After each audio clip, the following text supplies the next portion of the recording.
Halo, halo, apa kabar Anda semua? Assalamualaikum warahmatullahi wabarakatuh. Kita ketemu di hari Jumat ini, akhir pekan, dan tentu saja kalau yang masih ngantor ini senang nih, karena ini berarti besok libur. Tapi kalau bagi yang sudah work from home, ya sama aja lah gitu, hari Jumat atau hari apa-apa. Tapi tetap saja bahwa tentu saja kita mengharapkan keberkahan dari hari Jumat Mhm. ini ya.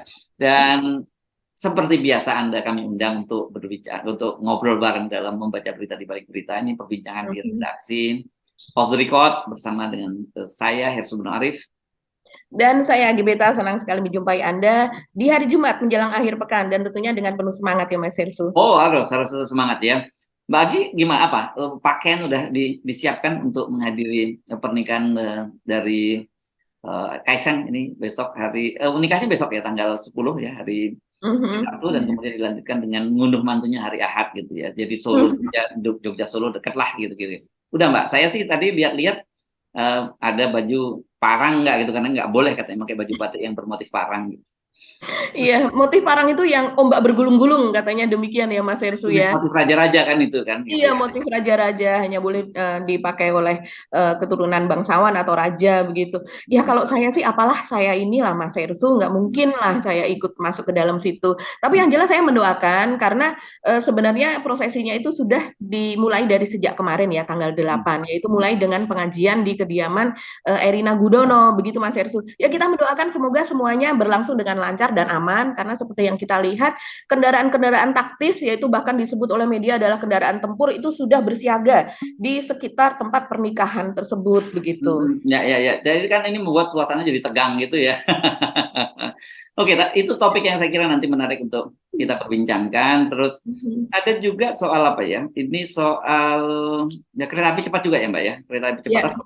Oh, sebelum ngomongin itu tarikannya dengan soal tadi, kalau tadi sebelum ngomong kereta cepat tadi itu yang kita bahas nanti soal undangan-undangan yang nggak akan hadir ya. Di sana yang hadir sih Hmm. kita udah tahu kita siapa. Nah, nanti kita bahas Ya. juga soal soal kereta cepat yang Hmm. perpanjang lagi konsesinya sampai berapa, 80 tahun gitu ya.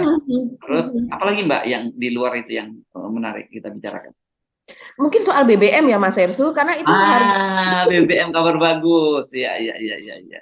Ya, ya. Iya, harga minyak dunia itu terus turun sehingga banyak yang menagih janji kepada pemerintah, khususnya kepada Menteri Erick Thohir ya, yang mengatakan bahwa kalau seandainya harga minyak itu ya berada di bawah $80 atau sekitar $75 per barel, maka itu akan bisa diturunkan harga minyak nasional gitu-gitu, harga Ya. BBM. Awas ya, janjinya jangan janji pip, saya nggak akan selanjutkan.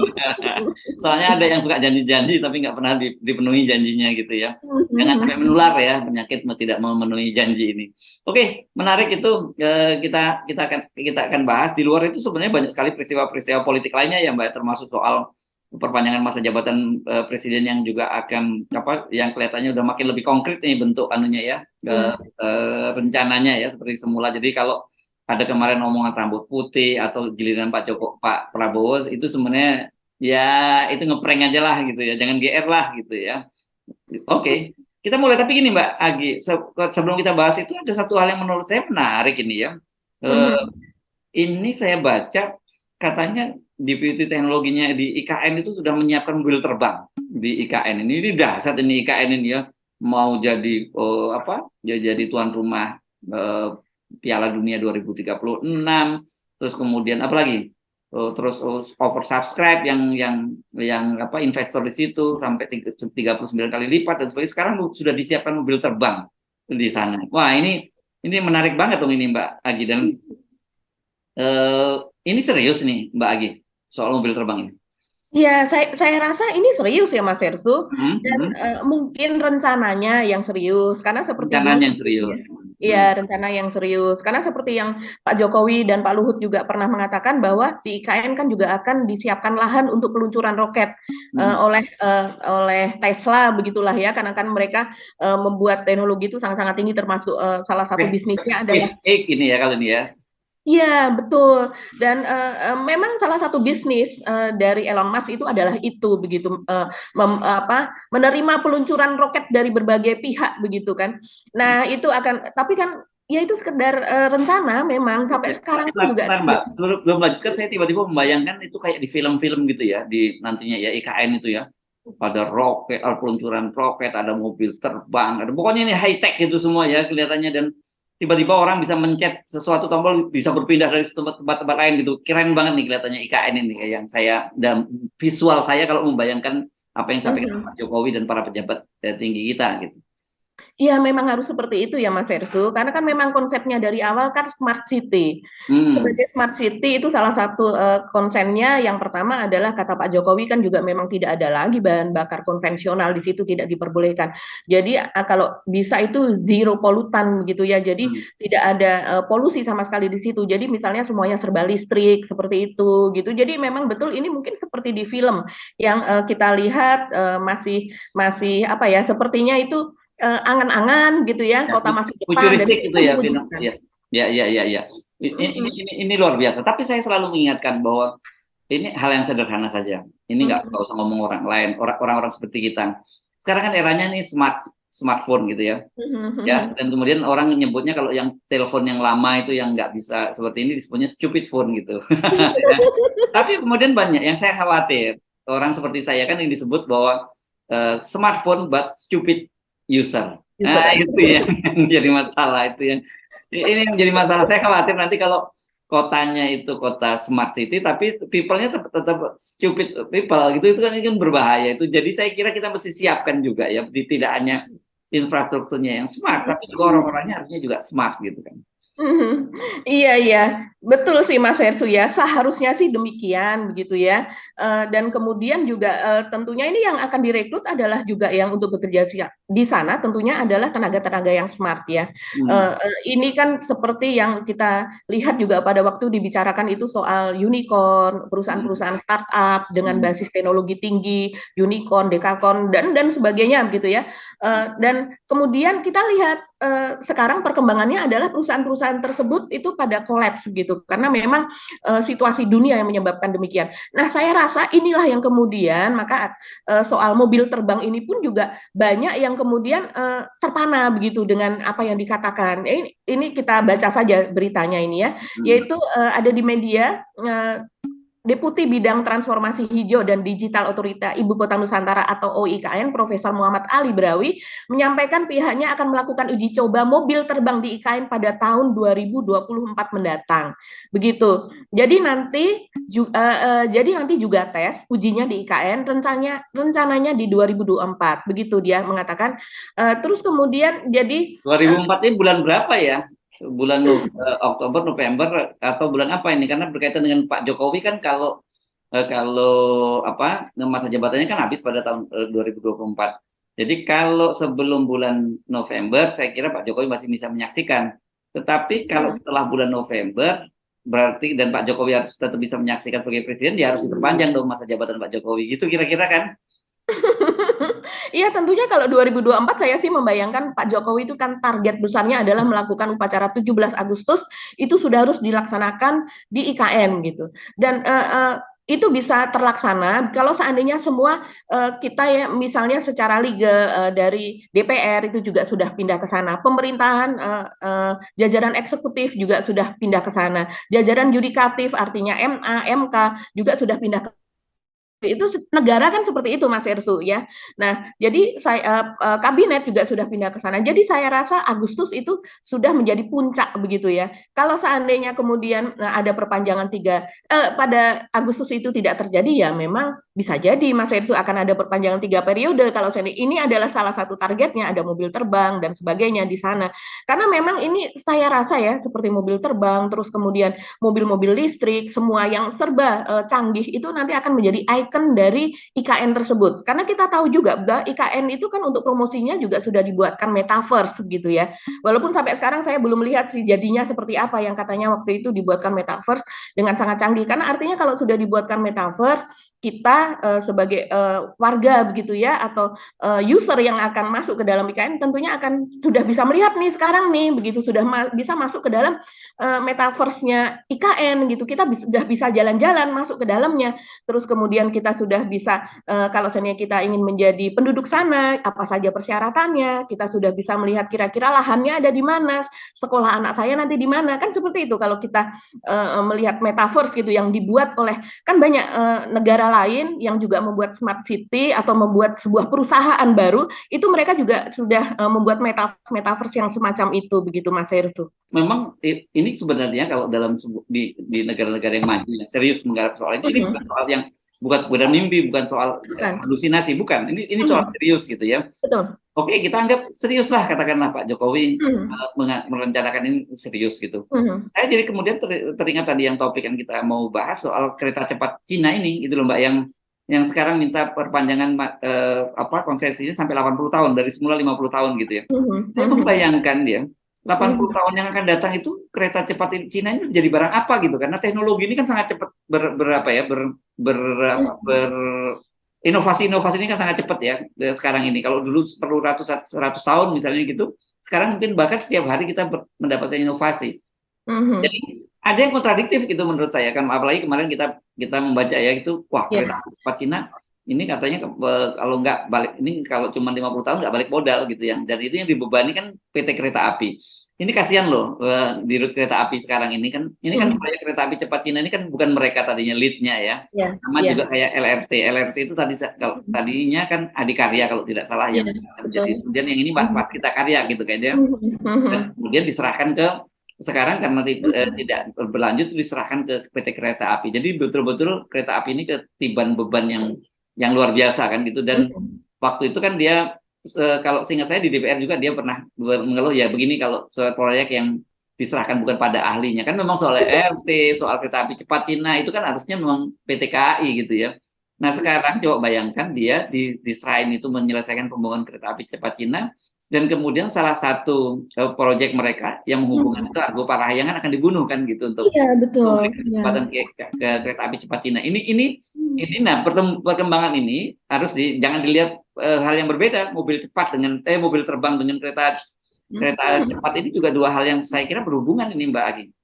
Iya Mas Hersu, ini konteksnya sangat berhubungan ya. Ada dua teknologi yang akan ada di Indonesia dalam jangka waktu tidak lama lagi. Proyek kereta cepat ini kan rencananya akan dioperasikan pada bulan Juni 2023. Dan kemudian mobil terbang ini akan diuji coba. Memang tidak dikatakan bahwa sudah akan dioperasikan, tidak, akan diuji coba pada tahun 2024. Tapi kita bayangkan sekarang kalau seandainya kemarin pada rapat dengan Komisi 5 DPR itu dirut dari kereta api cepat Indonesia Cina itu mengatakan bahwa meminta perpanjangan masa konsesi itu sampai 80 tahun. Nah, kita jadinya kan berpikir bahwa kalau seandainya 80 tahun dari sekarang itu kereta cepat itu sudah penurunannya gitu, penurunan dari sisi teknologi dan juga dari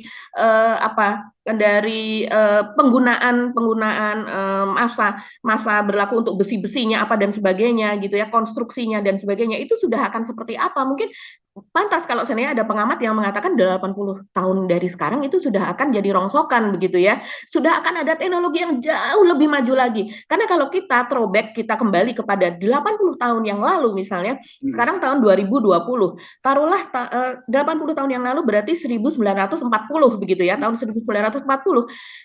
Padahal pada tahun 1945 itu pertama kali didirikan Jawatan Kereta Api gitu, DKA dulu namanya ya. Dan kemudian sebelum itu adalah kereta-kereta yang zaman Belanda dulu, dan kita tahu semuanya ada itu di kalau kita mau menggoogle gitu ya, kita lihat dokumentasi kereta macam apa 80 tahun yang lalu, dan itulah gambarannya kereta kita yang sekarang ini kalau seandainya dibandingkan dengan 80 tahun yang akan datang itu akan menjadi akan menjadi rongsokan, bisa dikatakan demikian begitu Mas. Akan ketinggalan teknologinya. Dan kemudian apalagi jangankan 80 tahun yang akan datang, 2024 aja kita sudah mau uji coba mobil terbang itu tadi. Jadi artinya teknologi itu kan apalagi sekarang terus menerus. Kita misalnya bayangkan Apple misalnya, perusahaan Apple, ketika mereka merilis satu telepon ya, satu telepon, mereka itu sudah siap untuk merilis, mereka sudah ada schedule, sudah ada jadwal bahwa berapa bulan dari saat mereka rilis yang terakhir itu, mereka sudah ada teknologi baru yang akan dirilis untuk berikutnya, misalnya 6 bulan berikutnya, 6 bulan berikutnya. Jadi memang teknologinya sudah ada, tapi mereka masih perlu pemantapan, atau memang sengaja dibuat seperti itu supaya laku, karena itu strategi dagang.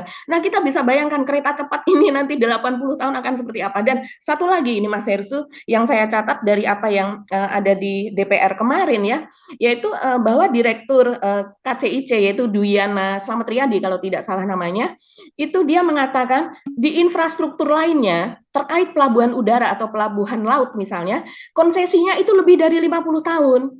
Kalau mau kita cek bareng-bareng, dia mengatakan begitu. Dan ini setelah saya cek ya, jadinya saya jadi penasaran apakah betul begitu ya. Nah, ini pada bulan Februari 2020. Ini yang mengatakan adalah Menteri Perhubungan Budi Karya. Dia pada waktu itu adalah konsesi, dia berbicara soal konsesi kereta tentang konsesi yang lainnya begitu ya. Dia bandara yang di Kediri kalau nggak salah yang oleh Gudang Garam itu ya Mas Hersu. Nah, dia mengatakan begini, ini berita yang baik. Pertama kali swasta full menginvestasikan satu bandara. Ini pun dilakukan dengan KPBU, yaitu kerjasama pemerintah dengan badan usaha. Artinya bagian tahap-tahap tertentu diserahkan pada kita. Kemudian Gudang Garam mendapatkan konsesi 30 sampai 50 tahun. Jadi kalau tadi Pak Dwiana mengatakan bahwa bandara dan pelabuhan menurutnya itu bisa lebih dari 50 tahun, saya rasa tidak. Karena konsesi yang lainnya seperti misalnya Bandara Singkawang, ini pada Oktober 2019 ya.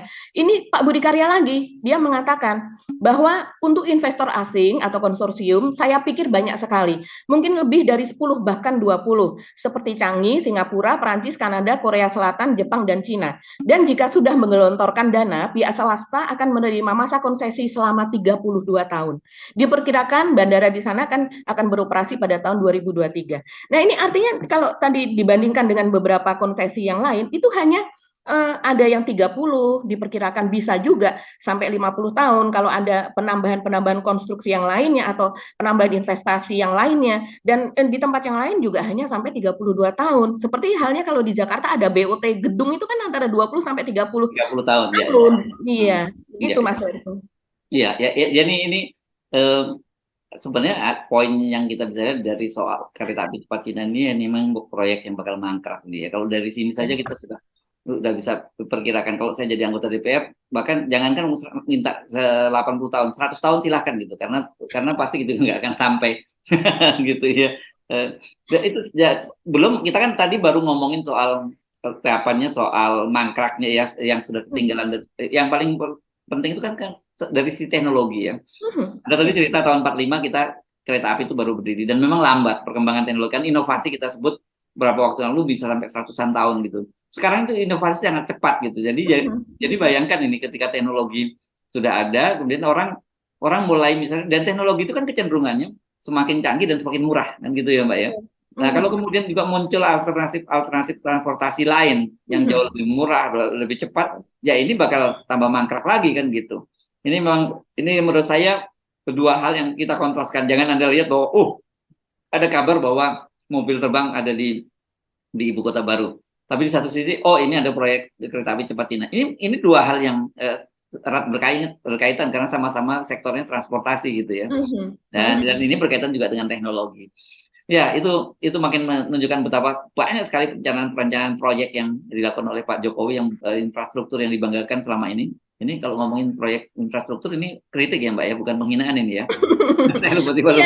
Ini kritik karena pada data faktualnya itu mengatakan pada studi kelayakan yang sebelumnya dilakukan oleh ITB itu kan memang perkiraan dari jumlah penumpang kereta api cepat Jakarta-Bandung ini per hari sekitar 60.000 begitu ya, dengan sekian banyak trayek pulang dan pergi begitu. Semua loh ya, bukan satu moda loh ya. Bukan satu moda. Kalau seingat saya kalau Argo Parahyangan kereta itu 10 sampai 12.000 lah sehari. Itu kalau tinggi ya. Iya. Kemudian itu kan kelayakannya seperti itu begitu ya. Dan kemudian ada studi lagi ini yang dilakukan oleh KCIC dengan menggunakan UI begitu ya, lembaga peneliti dari UI itu hanya sekitar 29.000, artinya kan setengahnya. Nah, itulah salah satu begitu ya yang melatar belakang selain cost of run dan sebagainya yang memang banyak sekali ada bagian-bagian yang tidak dihitung oleh Cina begitu yang mereka mengasumsikan itu gratis, misalnya ada kerjasama dengan Telkom dan Telkomsel begitu ya, misalnya dengan telekomunikasi Indonesia lah yang BUMN diasumsikan itu gratis. Nah kan enggak, itu kan BUMN semua kalau menggunakan bantuan dari mereka, kerjasama dengan mereka ya semuanya pasti berbayar karena itu semuanya kan semuanya menggunakan variabel-variabel yang tentunya berbayar. Nah, asumsi dari Cina seperti itu, sementara asumsi dari kita seperti itu profesional begitu kan. Nah, ini yang menyebabkan cost of run-nya tinggi sekali. Belum lagi itu tadi studi kelayakan untuk jumlah penumpang. Kalau tadinya diperkirakan 60.000 kemudian menjadi 29.000 ya artinya memang jadinya wajar kalau kemudian mereka meminta itu dari masa konsesi 50 tahun menjadi 80 tahun. Tapi ya itu tadi, itu kesalahan kenapa tidak diusut begitu ya Mas Hersu. Ini kan sebenarnya hal-hal seperti itu adalah kesalahan atau semacam penipuan atau bahkan itu pembodohan di awal supaya kita mau menggunakan Cina dan bukan menggunakan Jepang begitu. Ya. Oke, ini seru dan oke. Sekarang kita kembali dulu ke transportasi yang tradisional, Mbak, yang digunakan di pernikahannya Kaisang. Kereta Kencana ya. Mari kita bicara soal ini karena ini menarik. Sekarang ini bukan hanya peristiwa budaya tapi peristiwa politiknya yang saya kira juga tidak kalah menariknya. Ada beberapa fakta yang mungkin saya perlu sampaikan. Pertama bahwa ada sejumlah orang yang diundang yang tidak akan hadir. Kan yang tidak akan hadir jelas seperti orang Bang Rizal Ramli, dia diundang, dia sudah menyatakan kebetulan ada acara lain di mana di Riau atau di mana kalau nggak salah, beliau jadi tidak hadir bersama Bung Rocky Gerung juga gitu. Rocky Gerung kita salah mulu namanya, yang betul itu Rocky Gerung, kita lidah Jawa jadi Rocky Gerung ya, bukan Gerung-Gerung. Rocky Gerung ya. Rocky Gerung juga tidak akan hadir hari Sabtu, hari Ahad nanti itu. Ternyata menarik alasannya karena dia ternyata sudah punya janji akan mengisi acara Maulidan warga Aceh di Jakarta. Dan ini undangannya kata dia udah sebulan yang lampau udah diundang, jadi dia tidak mungkin membatalkan undangannya itu gitu. Jadi dia tidak bisa hadir. Nah, yang paling banyak mendapat sorotan itu tentu saja ketidakhadiran Pak Surya Paloh yang alasannya Pak Surya Paloh sedang berobat jalan. Panjang banget nih berobat jalannya di Jerman mulai bulan November sampai tanggal 24 November kemarin sampai 24 November ya kalau nggak salah ya, sampai Januari. Sampai Januari, jadi beliau tidak bisa hadir di sana. Nah, orang kan kemudian ini kalau soal Pak Surya Paloh kan pasti mengait-kaitkan konflik politik antara Pak Surya Paloh dengan Pak Jokowi gitu ya. Nah, tapi yang menarik ternyata Nasdem sudah memberikan konfirmasi bahwa Anies Baswedan yang akan hadir. Itu Mbak Agi. Tapi nggak boleh dong komplimen bahwa karena sudah Anies hadir jadi Pak Surya Paloh nggak perlu hadir. Enggak, itu dua hal yang berbeda gitu loh Mbak Agi. Betul, iya. Kalau Pak Surya Paloh bisa dikonotasikan berbeda-beda ya Mas Hersu ya, jadinya ya. Ada yang menganggap bahwa ini menghindar gitu ya, sengaja menghindar gitu kan secara politik. Apalagi pada adegan yang terakhir yang viral itu adalah Pak Surya Paloh yang ingin memeluk Pak Jokowi dan kemudian Pak Jokowi sepertinya kayak kaku gitu ya, berdiri kaku dan sehingga pelukan itu tidak berbalas begitu. Dan itu kan menjadi viral gitu. Tapi Pak Surya Paloh mengatakan bahwa ya wajar gitu kan, sebenarnya itu bukan acara pribadi gitu, adalah acara publik gitu yang semestinya juga memang kalau dia melakukan itu secara spontan katanya kan demikian. Nah, kalau dalam hal ini sebenarnya kalau saya pribadi loh ya, ini terlepas dari orang mengamati secara politik. Saya sebetulnya secara pribadi melihat dari beberapa kali penampilan Pak Surya Paloh yang terakhir itu memang mohon maaf nih, maaf kalau seandainya saya salah, sepertinya ada penurunan berat badan dan kemudian memang tidak fit ya.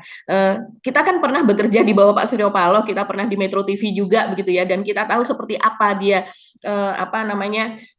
semangatnya begitu kan, orangnya kan memang selalu gitu kan, semangatnya selalu tinggi, bicara juga selalu yang seperti itu begitu ya. Nah, kalau saya melihat itu ada dari beberapa kali itu sepertinya ada penurunan berat badan dan saya juga membatin apakah dia sakit gitu ya. Jadi kalau saya tidak mau berburuk sangka, sepertinya memang ada pengobatan gitu. Tapi kalau seandainya memang ini kebetulan juga sekaligus untuk menghindari acara dari Kaisang, Pak Jokowi, undangan dari Pak Jokowi, ya ini kebetulan juga gitu ya. Jadinya apa itu namanya, safe by the hospital gitu ya misalnya. Enggak, tapi tetap saja apapun penjelasannya, publik mesti memberi tafsir politik ya Iya. berkaitan dengan ini karena kita justru tadi kenapa kita sebut nama Rizal Ramli kan dalam beberapa waktu belakangan ini heboh tuh perbincangan antara Pandana Baban dengan Rizal Ramli yang saling Betul. bersahutan bagaimana Pak Jokowi membalas dendam terhadap para musuh-musuh politiknya gitu ya. Dan yang waktu itu diberi contoh adalah kasusnya Gatot Nurmantio Panglima TNI dalam perkawinan Iya. Kahiyang ya pada waktu itu ya, Kahiyang yang diperlakukan ya tidak pada tempatnya lah gitu ya, duduk bersama rombongan ya tamu-tamu undangan lain yang biasa, terus kemudian tidak lewat karpet merah. Ini beda ya, tidak lewat karpet merah yang tidak boleh sama yang dilakukan oleh Pak Prabowo. Kalau Pak Prabowo di G20 kan sengaja tidak mau melewati karpet merah, mungkin Betul. jangan-jangan itu pemali karena belum jadi presiden gitu. Iya. Nah terus kalau sampai Pak Surya Paloh juga diperlakukan seperti itu kan pasti jadi heboh beritanya gitu. Dan menurut Pak Surya Paloh ya daripada dipermalukan, walaupun sebenarnya menurut saya kalau toh bisa dua sisi sih kalau Pak Surya Paloh dilakukan semacam itu, mungkin Pak Surya Paloh dipermalukan, tapi yang orang akan punya penilaian yang berbeda terhadap Pak Jokowi. Oh bener ya, ternyata pendendam ya gitu. Jadi bisa jadi kehadiran Pak Surya Paloh ini ya win-win lah buat keduanya gitu. Karena kalau Pak Surya Paloh tidak diundang itu kan jelek dari sisi Pak Jokowi gitu ya. Tapi kalau Pak Surya Paloh datang kemudian tidak diundang tapi tidak datang kan itu jelek buat Pak Surya Paloh. Tetapi kalau Pak Surya Paloh hadir dan dipermalukan, saya kira orang akan melihat itu jeleknya pada Pak Jokowi. Oh ternyata benar ya Pak Jokowi pendendam ya. Oh dulu benar ya kasus Gatot diulang lagi kan sebenarnya itu kalau kita melihat perspektifnya ya. Nah beda dengan Anies. Kalau menurut saya ini malah justru gambling loh ini mengundang Anies ini. Gimana Mbak menurut Anda?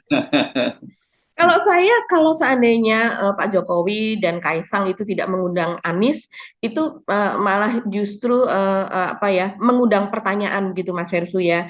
Karena toh pada waktu istilahnya Anies punya hajat di Formula E begitu ya, walaupun kita tahu yang Pak Erik itu menolak semua BUMN-nya untuk memberikan sponsor begitu, tapi Pak Jokowi itu menutupinya dengan dia datang ke acara tersebut begitu kan. Waktu Anies menantu, ya kan gimana? Iya, iya, memang betul begitu.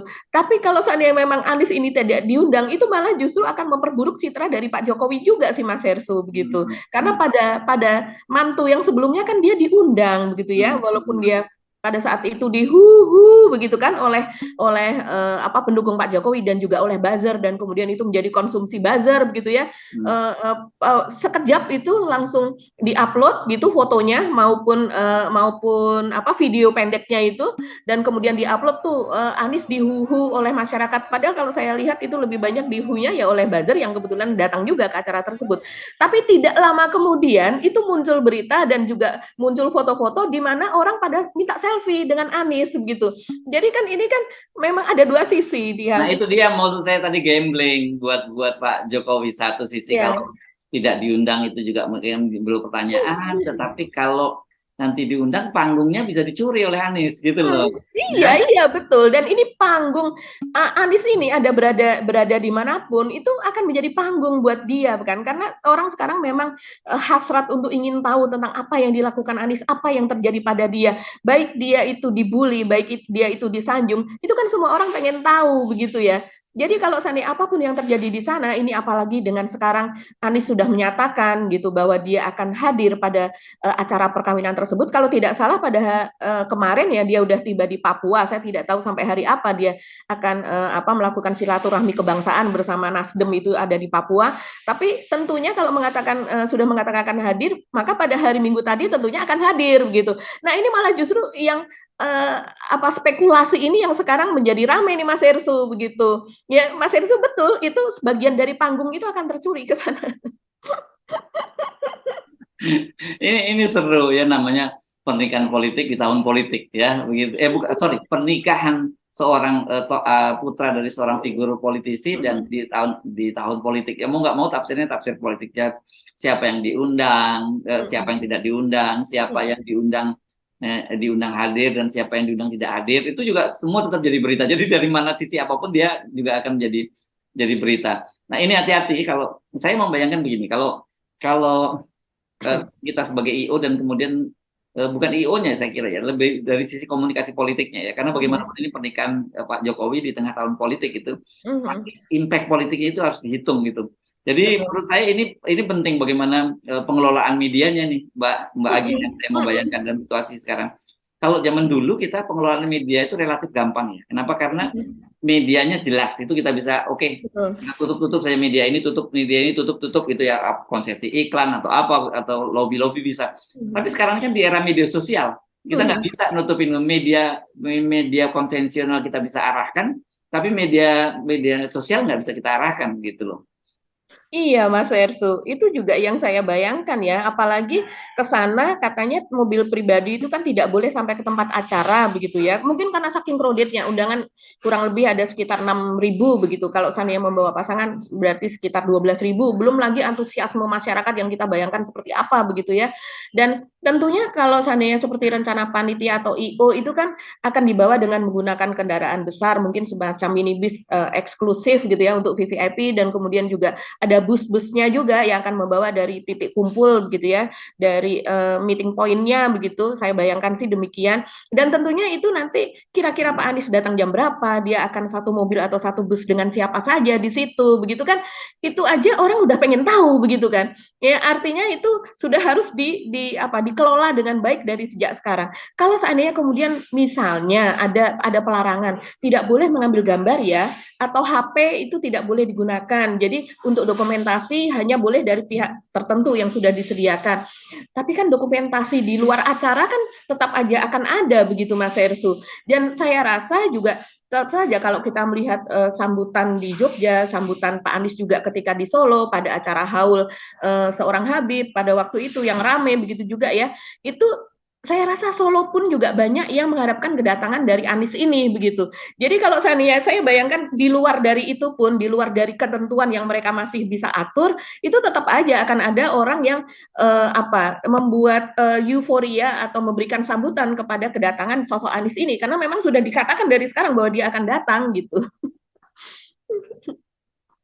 Ya, menarik ini ya, nanti kita cermati seperti apa. Tapi yang lebih menarik lagi pasca pesta pernikahan ini, bagaimana hubungan Pak Surya Paloh dengan Pak Jokowi akan berlanjut.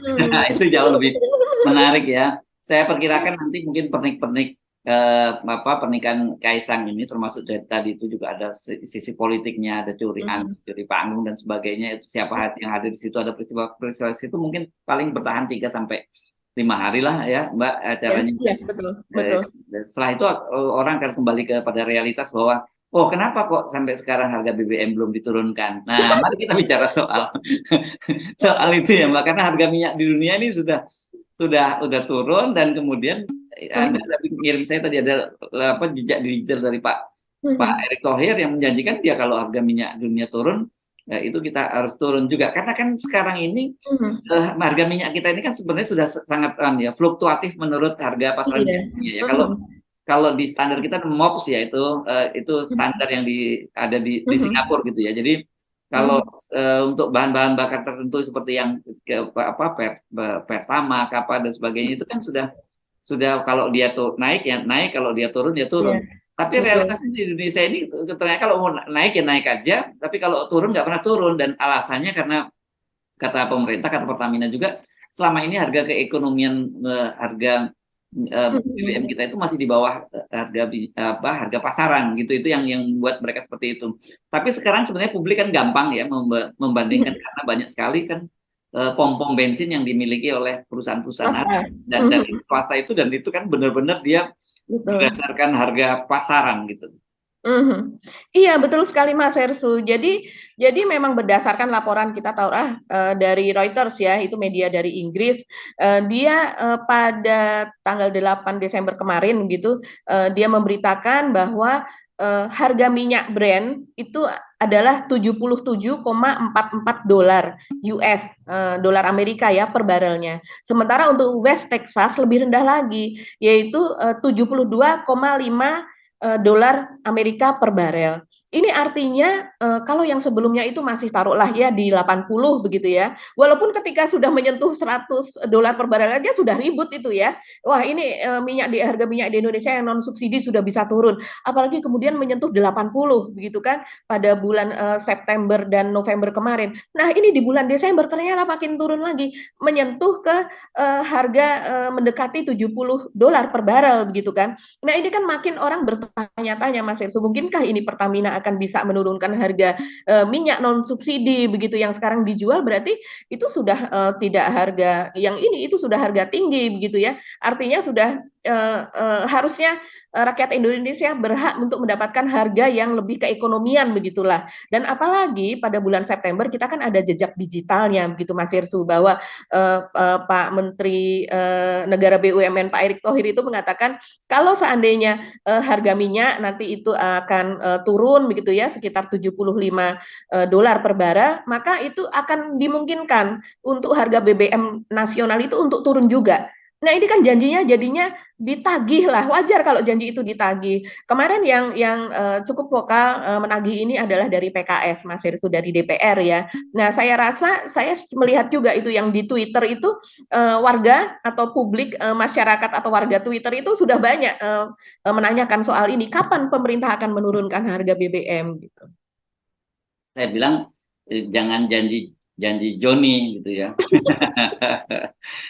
Si Joni itu loh kan, kalau si Joni kan suka janji-janji tapi kemudian nggak ditepati gitu ya. Jadi ini ditagih harga semacam ini karena memang ya, di Indonesia ini harga minyak ini menurut saya paling unik karena selama ini memang jadi instrumen politik ya di Indonesia, beda dengan negara lain, dan di masa lalu pada zaman Orde Baru misalnya itu kan ini sangat ketat, dan pada waktu itu kebetulan memang ada bonanza gitu, bonanza minyak ya, jadi memang relatif bisa stabil. Dan dampaknya kan sebenarnya harga BBM ini kan dampak ikutannya itu loh Mbak ya, yang sangat luar biasa, karena bagaimanapun juga kan kenaikan atau naik atau turunnya harga kalau naik turun enggak, saya kira naiknya harga BBM itu berpengaruh kepada komoditi lain.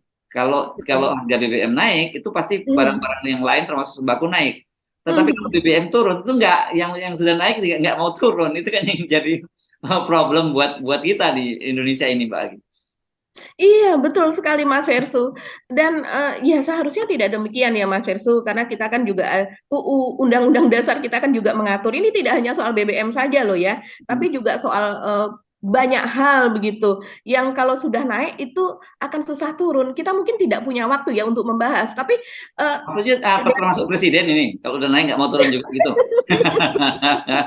Ya itu mungkin salah satunya ya indikasinya ya. Tapi kita ini Mas Herssu, kalau saya melihat kecenderungan akhir-akhir ini, kemarin saya pantau harga telur itu padahal ada di agen gitu ya di pasar, kebetulan saya pergi sendiri ke sana, itu sudah 31.000 per kilogram. Nah biasanya kalau itu ada di barusan itu suami saya yang mendengarkan podcast ini bilang 33, dia bilang oh iya betul, saya lupa. 31.000 per kilogram itu sudah sekitar berapa hari yang lalu, dan kemudian kemarin saya membeli lagi itu memang sudah 33.000 per kilogram. Itu lain lagi untuk harga eceran. Dan kemudian kalau kita membaca dari pemirsa off the record yang kemudian memberikan komentar-komentar, itu mereka mengatakan ayo dong dibahas harga ini, harga ini, harga ini. Jadi memang kecenderungannya sekarang ini harga banyak sekali yang naik. Saya tidak tahu ini adalah mekanismenya yang amburadul, karena kita tahu data misalnya data dari Kementerian Pertanian, data dari Kementerian Perdagangan itu juga tidak sinkron, pengelolaannya yang bagaimana, karena memang petani juga masih terus mengeluh soal pupuk begitu ya, padahal pupuk ini kan berkaitan juga dengan harga BBM internasional juga, harga BBM internasional sudah turun, kenapa harga pupuk kita masih tinggi, dan sebagainya itu Mas Herssu. Jadi memang banyak sekali yang harus dicermati saat ini. Oke, membagi. Rasanya topik-topik yang kita sodorkan kepada pemirsa off the record ini sudah cukup lengkap ya, Mbak ya. Dan tinggal nunggu, pasti besok berita-berita aja juga akan dipenuhi oleh berita royal wedding-nya Kaisang Erina sampai hari Ahad. Tapi kita baru bisa ketemu lagi di hari Senin. Jadi kita bahas dari impact dari atau running story dari peristiwa di Jogja dan Solo itu, Royal Wedding. Dan saya kira the biggest Royal Wedding di Indonesia yang pernah terjadi ini sekarang ini ya Mbak ya.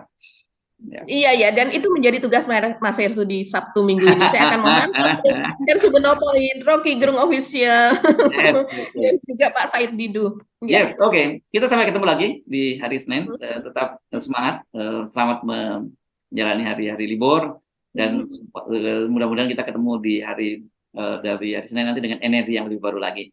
Saya Subno Arif.